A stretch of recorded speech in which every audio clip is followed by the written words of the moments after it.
And today I have two special guests here from the Next Step Foundation team, Brandon. I have the creator and founder, Carrie Fonseca, and her son, Brandon. How you doing today, Brandon?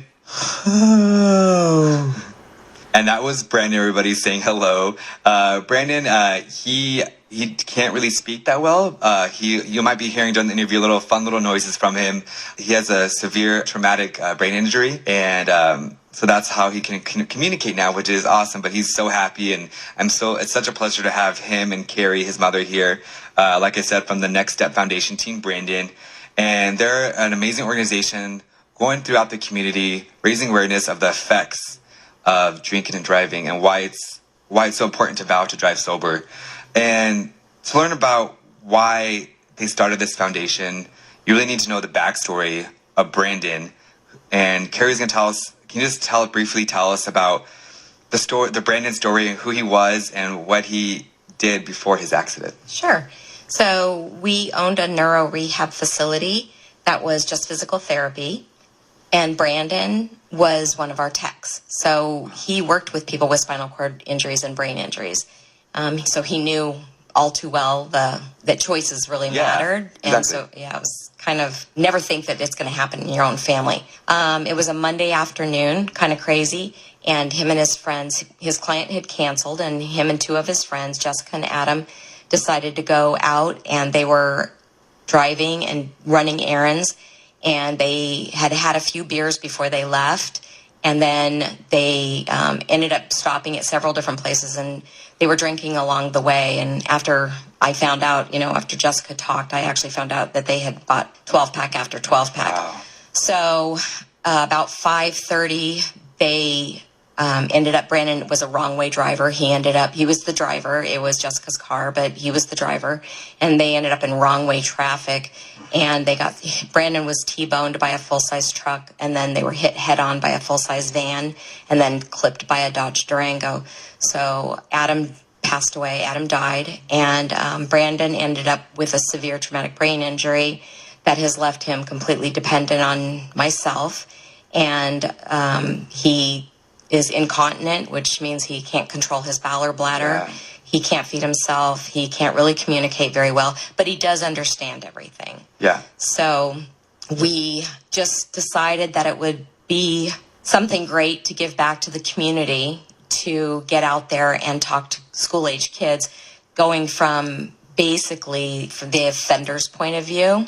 And we also talk to adults as well. Yeah. And we go to different groups, and we just tell our story. And that's probably the best way to reach people. It really is, because especially teenagers and stuff like that, even adults, like, people don't listen to them when you don't drink and drive, don't do this, don't do that. It's like when you lecture to them and tell them don't do this, that's the more they're not going to listen to you. Yeah. But if the way you guys are getting out there and just telling your story, just letting people know what happened to you guys, because it didn't just affect Brandon, it affected everybody that's in his life. Yeah. And even people that are not in your guys' lives as well. So it's incredible how you guys are getting out there to tell the story. And Thank you. I think it's awesome what you guys, your mission statement behind what you guys do, and you guys are making a difference, and it's different coming from the offender's position. It is. And most people, when they listen to stories, it's always the victim telling the story. And in a sense, I am a victim, because Brandon's my son. Exactly. But it's very difficult as a mother to stand up and say, my son was the drunk driver in an accident that killed his best friend and left him with a severe traumatic brain injury. So it's very difficult to stand up and say that. And it took me a long time. It took me 11 years to be able to finally get out and start speaking and making a difference. But I'm so grateful to God that we're doing it and now. especially seeing how much he's improved as well too, like seeing from the day it started. And there's a YouTube video out there too, explaining their whole story, and just seeing the images of Brandon after the accident, and just they didn't give us any hope. It's mind-boggling. They told us he would die. So it is, and then if he did live, he would be a vegetable. So it's pretty amazing how the brain can regenerate and heal. And I think with love and good care, exactly, a lot of things can be accomplished. And we could have sat around and moped and groaned and whined, and our marriage could have split up. But we all stuck together as a family, and we pulled through this together. So, which is what you have to. Yeah, that's when family comes the strongest. When tragedy hits, which is sad to say that, but it's honestly it's the truth. Yeah. So it's when you find out. So what's been the hardest challenge for you and your family then in that aspect? Finding time for everybody, especially my husband, because Brandon always comes first. He has to. Brandon, in a sense, is an infant. He can never be left alone. And I don't mean that in any, meanness. No, I don't mean that in, not. towards Brandon, because he can obviously hear me right now. He's like looking over right now, like, what do you mean? But yeah, to try to find time for my husband and I, finding caregivers to relieve me so that we can go out on a date. And then I have 3 daughters. And so my 3 daughters, they've suffered as well, severely. Yeah. So that's probably been the biggest challenge of all. And with challenges comes rewarding moments as well. So what's been the most rewarding experience since Brandon's accident you guys have experienced? Watching Brandon thrive, watching Brandon get better and stronger, and his will to live. I always say he has the strength of Job, because he's died like 9 times, and he comes back every time stronger. And I think a lot of it has to do with the fact that deep down inside somewhere he knows that he's got this mission and that he's doing really good in the community. And then when we do go out and we speak to the schools, to actually have a student go home and discuss what they heard over dinner with their family, and then have the mom email me and say, I just can't thank you enough. That was great. That what you're doing is a great thing. Our daughter never really talks to us much, and it's hard to get teens to talk to their parents. Exactly, yes. So, for them to come home and, tell about what they heard in school today was really amazing. So that made me feel good, because I realized that we are making a difference. You are, like you said, like the fact that they go home and they talk to their parents, it's sticking in their mind what you told them and what they saw. Yeah. And they got to meet Brandon too, so they see what can happen. Yeah. And this is like the worst of the worst is when the accident happens, that they are passed away. But Brandon is the living image of what could happen. Yeah. So it's real. It's real life. Like when we go and we tell our story and they actually see Brandon and he's the offender, they're looking at it like, oh, wow, I guess this does happen. And then they come up and meet him and, realize the deficits that he has. And they're thinking in their minds, I'm sure, gosh, I don't want that to happen to me, So, our biggest message is if teens do decide to make that choice to go to a party and do decide to make that choice to drink, call your parents, because your parents will get over it. The one thing that they won't get over is losing you. So they'd much rather have a phone call from you than the police. It's true. My parents tell me all the time, I'm about to turn 26, and my parents says all the time, like, please, if you need a ride, if you can't call an Uber, you can't do any of that, just give us a call. Like, I don't care where you're at. Even if it's 2 or 3 o'clock in the morning, I'd rather you know that you're home safe than drinking and driving. And I've drunk and drunk. I can't even say the word. Driven and drunk. Yeah. And I have too. Yeah. So it's like, and most people do. They won't admit it. And there's been times where it's hard for me and stuff where I don't know how I made it home that day or that night. But from those the moments when I have those little coincidence in my mind, I wake up, it's like, wow, what did I just do? Like, I could have severely injured somebody. I could have killed somebody. I could have killed myself. Yeah. Or left yourself like this. Yeah, exactly. To where now you've created a dependency for your parents or whoever's going to take care of you. Exactly. Yeah. I thank God every day to know that he was on my side every time I've done that. But ever since I had a really bad moment one time where it's like, whoa, like, this is done. And when I was younger, I got in trouble with the law and stuff, like nothing bad, like just underage drinking and stuff like that. But so did Brandon. and I see, and it happens. And I always told myself, I'm never gonna drink and drive when I turn 21. I'm never gonna drink and drive, and I never did until after I turned 21. Because you have that. Yeah. It's crazy how that happens. And well, here's the stat for you: the average person drives 80 times drunk before they actually get caught. Something happens. Either they get a DUI. And I always say that's the best case scenario. Yeah. Your best case scenario is you get a DUI. Hopefully that's what happens to you, because the alternative is not so great. And that's what usually makes people stop. Yeah. Like once they get that DUI, I'm like, okay, nope, not anymore. Although there are 33% on the repeat offender rate. So it does, it's crazy, because even a 0.04 to 0.06, which is 1 or 2 drinks, can alter your vision so much that, and people don't think about it. They're like, oh, I'm fine to drive. And Arizona's a zero tolerance. Yeah, exactly. You can get a DUI at a 0.02 if the police officer wants to do that. So Serious stuff. It is so serious. And that's why I love to have you guys here and to talk about your mission.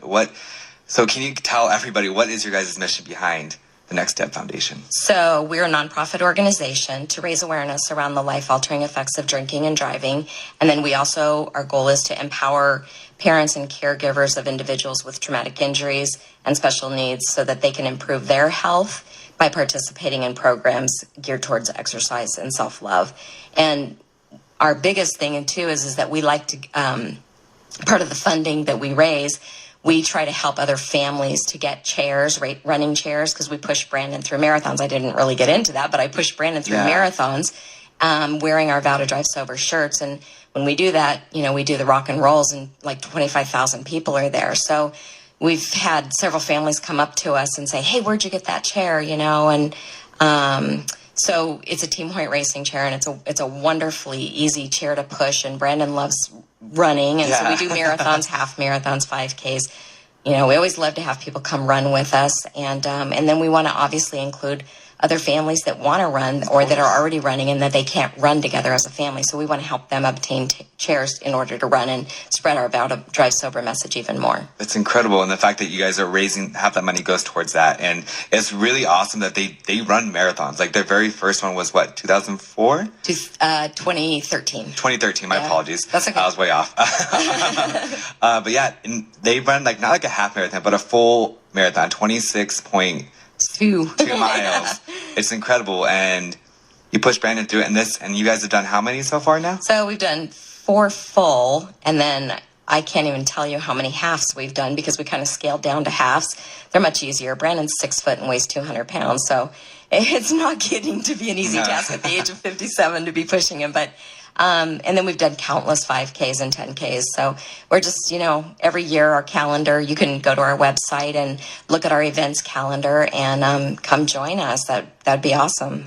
It's true. And what's your guys' website? It's thenextstepfoundation.org. Super simple. It is, thenextstepfoundation.org. And if someone, and when it comes to your guys' school presentations and stuff like that, how would a school get in contact with you and how much would you charge for a presentation? So we never charge for presentations. We work strictly from donations. So if the school has funding for a donation, we always are grateful for that, or a group has funding for a donation. And all they have to do is call me, or they can, email me. So my phone number is 602-619-5558. And my email is carrie.fonseca@yahoo.com. They can also go to our website, again, thenextstepfoundation.org, fill out the contact form, and just, shoot me an email as well. And you guys do any schools, right? We'll do anywhere, yeah. We even are working for California right now. That's incredible. Yeah. See, you guys are just not staying here in the state of Arizona. You guys are trying to spread your message throughout, which is incredible. Yeah. And obviously Arizona it's heart, it's home. But the fact that you can make a difference here is incredible, but the fact that you can make a difference throughout the country, it's even more. It's because it's something that Brandon's story needs to be told. Yes. And his story, and he's not the only that's been in this situation. It's but the fact that you guys started this foundation to get the word out, just to share it, because it's a hard thing to share. It is hard thing. It's a very personal thing. Yeah.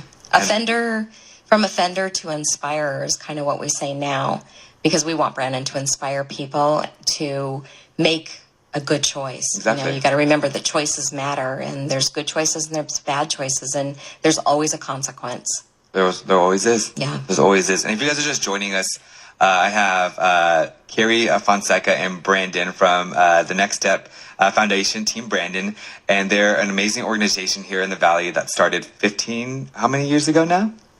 2004 is when we started. Yeah. But it's been 15 years since Brandon's accident. It's been 15 years since Brandon was in an accident, and it was a drinking and driving accident. And their whole foundation, their whole mission is to help spread awareness of the effects of drinking and driving. And they go to different schools and share their message, share their story. And they also run marathons, and they help all the money that they help raise kind of goes towards that, and then also goes towards different little racing chairs for special needs children that need that to get them to exercise, get them in. They run marathons, which is incredible. And what they're doing out there to make a difference within our community I know I keep on saying it, but it's amazing. Thank you. It's a blessing. And you guys can find more information at the Next Step Foundation.org. And like we just said too, it's been 15 years, and you guys have a little thing going on right now too. It's called 15 for 15 years, recognizing the Choices Matter fundraiser. Yeah. Can you tell us a little bit more about that? Sure. So we're asking people to make a small donation of $15 just to show us support, that they support what we're doing in recognition of 15 years of realizing that choices matter. And our goal is to raise $15,000 by August 20th. And we're a long way, guys. So if you want to donate, we would be so grateful. It's just a small gift. It is tax deductible of $15. I think everybody can do that. It's $15. That's all it is. Yeah. And the fact that she said it's tax deductible as well, which is a huge thing for people. But even if it wasn't tax deductible, if $15 goes a long way. Yeah, it does. And it helps us to be able to be self-sustaining throughout the year, to be able to do the presentations, because most of the schools do not have funding for for speakers or whatever. Yeah. So we literally do everything we do on our own dime.